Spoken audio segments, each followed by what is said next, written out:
Okay, so in this video we're going to look at doing a black and white conversion using levels, and this is quite a standard way to do a black and white conversion in Photoshop. This is what we covered last week in our Photoshop session, so we'll have another quick go at doing this conversion. So the first thing we're going to do is we're going to take a look at, first of all, the colours that's within an image. Even though you're going to do a black and white conversion, the colours that are in an image are very important. So you can see we don't have an awful lot of reds in this image, so the red and yellow sliders are going to have an effect on the skin tones in the image. The blue or cyan sliders are going to have an effect on the background of the image, because that's quite a bluey grey colour, and she has green eyes, so we might get a little bit of an adjustment there on with the green sliders. So let's go ahead and give this a whirl. So we need to be in our layers palette here, and the first thing we're going to do is hit Ctrl or Command and J to duplicate the layer, so we're not working on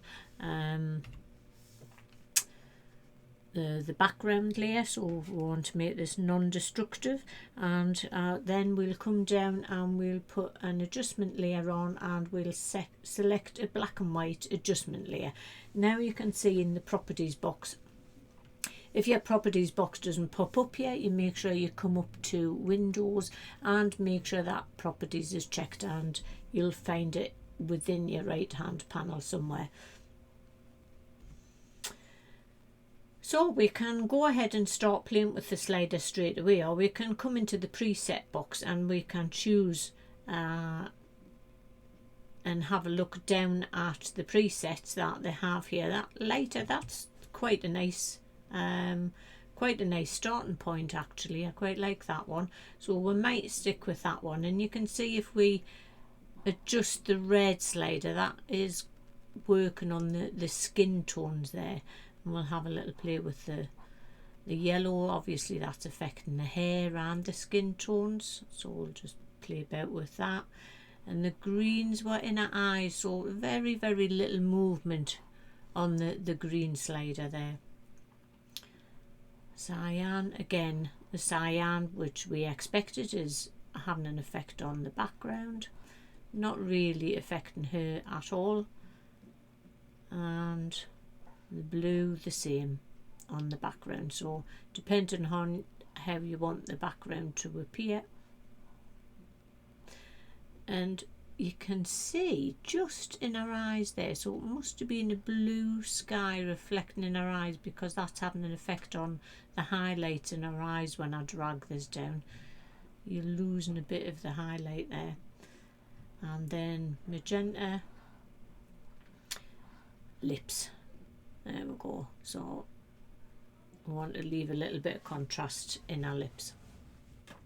So at this point we've got the sliders where we sort of want them. We're quite happy with the look there, but you could apply a tint to the image. So if I put a little checkbox in this tint, we get a colour appears in here, and if I click into the box there, we get the colour picker comes up. So you can choose to add a tint to this image. So if we come into the blue area, and you can just move this little picker around, and I quite do like to put a tiny little tint on my images, but you don't really get any choice apart from moving this colour picker around. You don't get much of a choice of how strong or how weak you want it. So if we cancel that at that point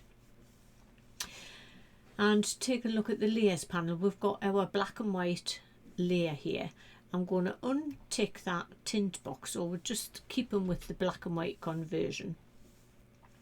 And then what I'm going to do is I'm going to come down, I'm going to go back into, put another black and white adjustment layer on, and then in this tint box now I can come along, and the colour of the tint I like is B3 CD E1.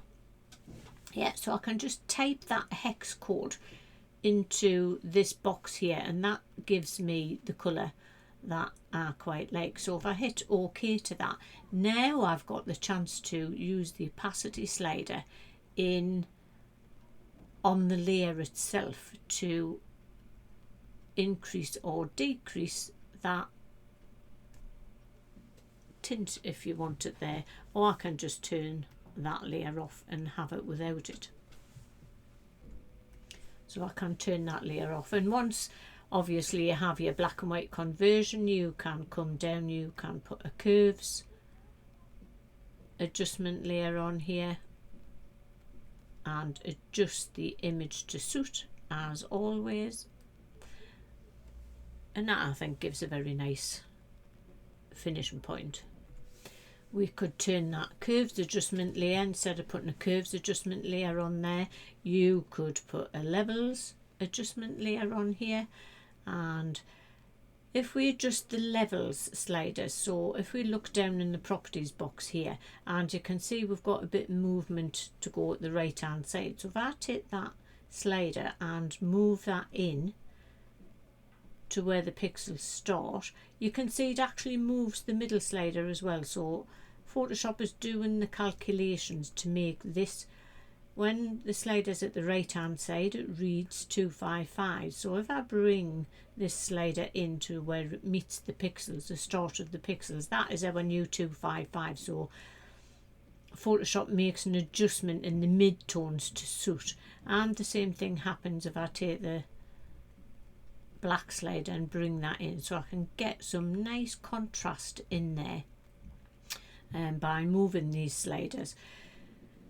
If I choose to move these bottom sliders, what happens is if I move the left hand slider and the whole image gets lighter, so it affects the whole image, where this slider here affects the dark tones in the image.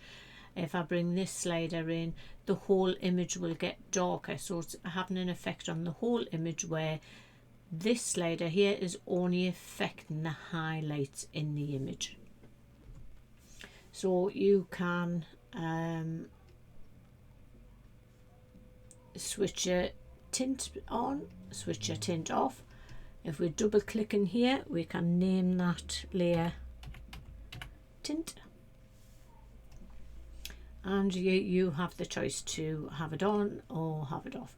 You can have both your curves layer and your levels adjustment layer switched on, and all that needs to do now is possibly crop this image. Don't want to do that, want to do that, drag the corners in. Yeah, I have no problem in chopping the top of somebody's head off. So hit return, Control and 0 to fill the screen, and that is a very pleasing end result for a black and white conversion. Okay, thank you for watching.